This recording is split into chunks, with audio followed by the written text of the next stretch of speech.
Do you want to play as the captain in Captain Sonar made for AO? Well then this video is for you.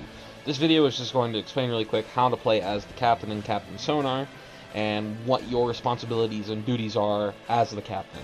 This shouldn't take too long, so feel free to stick with me as I go over everything really fast.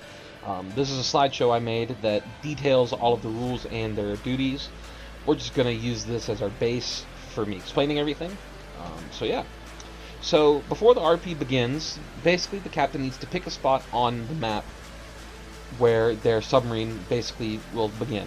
So let's say we wanted to start right here in this square. Congratulations, you are now starting on K5 in Quadrant 3.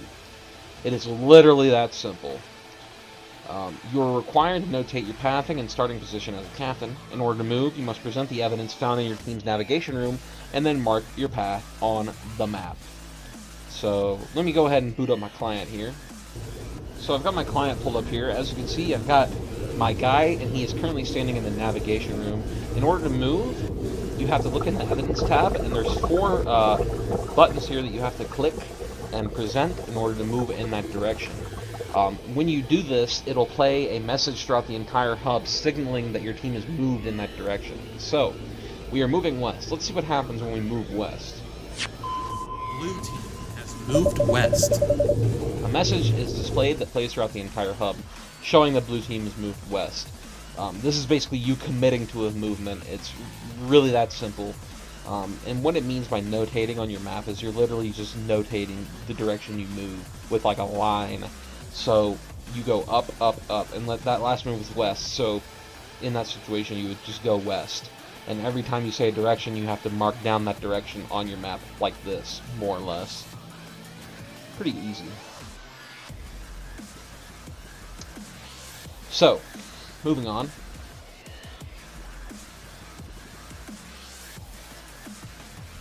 Announcing a course. The captain can move the submarine in one of 4 directions, north, east, south, or west. The course must be announced to the other team via the evidence mentioned in the last slide. Each captain announces their course at the pace of their own choice. It is recommended that you discuss with your team as to where you should move. So basically all this slide is saying is that you should communicate with your team, specifically probably your radio operator and first mate, and also your engineer. I mean, it's important that you talk to everyone, but discuss with your team, figure out where you could and should move, and where you couldn't move and shouldn't move.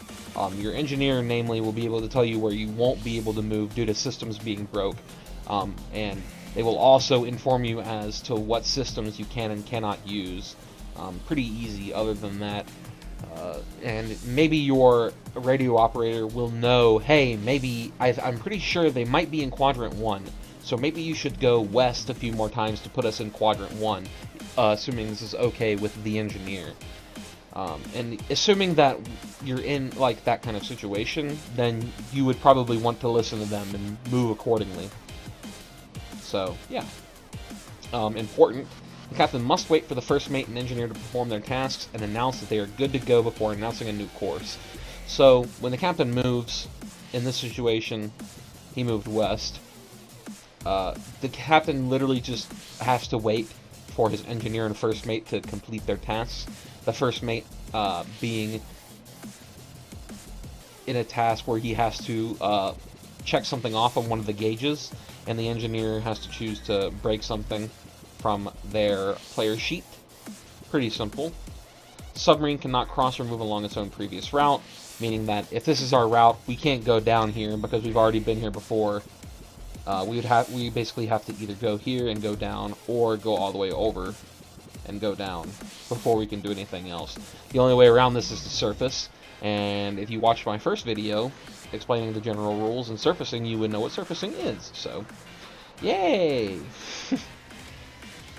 And the captain can, look, there you go, only the captain can call for a surface.